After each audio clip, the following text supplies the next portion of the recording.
இந்த திருவிளையாடலை எப்படி விளையாடணும் அப்படின்னா நல்லா புரிஞ்சுங்க. இது ஒரு கேம், எல்லாம் உண்மை மாதிரியே தெரியும், ஆனா எதுவும் உண்மை கிடையாது.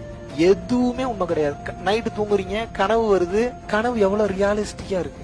டக்குனு எவனா கொலை பண்ற மாதிரி வந்துச்சுன்னா படாரு தூக்கி, ஐயோ நல்ல வேலை உயிரோட தான் இருக்குமா, கனவா அது, நான் கூட உண்மைன்னு நினைச்சிட்டேங்க.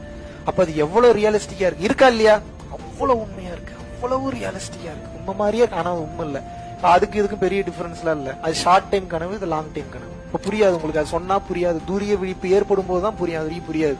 ஒன்ஸ் ஓபன் ஆயிருச்சுன்னா தெரியும், இவ்வளவுதானா, இதுக்காக இவ்வளவு சீரியஸா நம்ம வாழ்க்கையை வாழ்ந்துட்டு இருக்கோம். இந்த விளையாட்டு எப்படி இருக்கும் அப்படின்னு வந்து கேட்டீங்கன்னா நல்லா புரிஞ்சுக்கோங்க. முதல்ல இதெல்லாம் பொய்ன்றதே தெரியாது உங்களுக்கு, உண்மையினே நினைச்சு வாழ்ந்துட்டு இருப்பீங்க. எவனுக்காவது எப்பயாவது ஒரு முறை புத்தி வேலை செய்யும். எப்ப வேலை செய்யணும், எதுக்கு நம்ம இவ்வளவு தூரம் சம்பாதிக்கிறோம், சாப்பிடுறோம் தூங்குறோம், பொண்டாட்டி பிள்ளைங்க பார்க்க இதே செஞ்சுக்கிட்டு இருக்கமே 24 மணி நேரமும், ஒரு வருஷம் ஃபுல்லா இதே பண்ணிக்கிட்டு இருக்கிறமே, எதுக்குதான் இதெல்லாம் பண்றோம்ன்ற கேள்வி முதல்ல எப்ப ஒருத்தனுக்கு உதயம் ஆகுதோ அப்ப அவனுக்கு இறைவனோட அனுகிரகம் அவன் மேல பற்றுக்குன்னு அர்த்தம். என்ன கம்ப்ளீட்டா கிடைக்கல. இப்ப முதல்ல அந்த ஆப்ஷனை கொடுப்பாரு. அப்படி ஒரு எண்ணத்தை அவர் தான் ஏற்படுத்த வைக்கிறாரு. எதனால ஏற்படுத்த வைக்கிறாரு? எங்கேயாவது நல்லது பண்ணிருப்பீங்க, 4 உயிர் நல்லா இருக்கணும்னு நினைச்சிருப்பீங்க, கொஞ்சம் தான தர்மம் பண்ணிருப்பீங்க. இந்த குவாலிட்டி இருக்கிறதுனால உங்களுக்கு அவரே ஏற்படுத்துறாரு. இறைவனை பற்றிய சிந்தனையை முதல்ல வர வைப்பார். அதுக்கப்புறம் தான் தெரிய வரும் இந்த மெய்ஞானம்ன்ற ஒண்ணு இருக்கு அப்படின்றது. அதுக்கப்புறம் தான் உங்களுக்கு புரிய வரும். மெய்ஞானம்னா என்ன? இந்த மொத்த உலகமும் மாயை. எழுதி தரேன், ரொனால்டோக்கு இது தெரியாது. இப்ப நம்ம இருக்கக்கூடிய மாபெரும் சயின்டிஸ்ட், மாபெரும் ஆட்கள் அனைவருக்கும் இது தெரியும் நினைக்கிறீங்களா?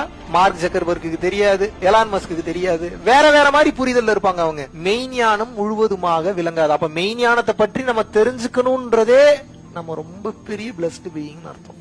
முதல்ல இந்த காதுக்கு நியூஸே வராதுங்க. எப்படி வரும்? மெய்ஞானம்னா என்ன, இதெல்லாம் பொய்ன்றது யார் பேசுறா?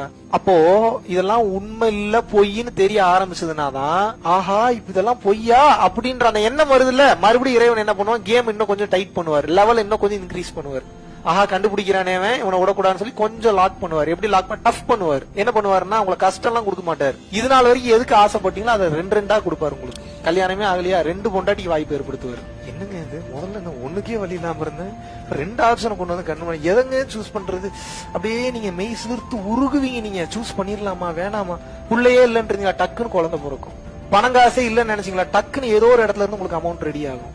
நீங்க நினைச்சு பார்க்க முடியாத ஆப்பர்ச்சுனிட்டி எல்லாம் ஓப்பன் ஆகும். உடனே நீங்க என்ன நினைச்சீங்க, நம்ம இத்தனை வருஷம் கஷ்டப்பட்டதுக்கு இறைவன் கண்ணை தோன்ற, கண்ணெல்லாம் திறக்கல, மறுபடியும் உங்களை சிக்க வைக்கிறாரு. இவன் அதுக்குள்ளேயே போய் லாக் ஆகுறானா இல்ல மறுபடியும் இதெல்லாம் போய் நினைச்சு என் பக்கமே திரும்புறானான்னு பாப்பாரு. ஆன்மீக பயிற்சியில் இருக்கும் போது இறைவன் எதையாவது உங்களுக்கு அதிகமாக கொடுத்து அருள்கிறார் என்றால் நம்ம ஏதோ பெருசா சாதிச்சிட்டோம்னு நினைக்க கூடாது.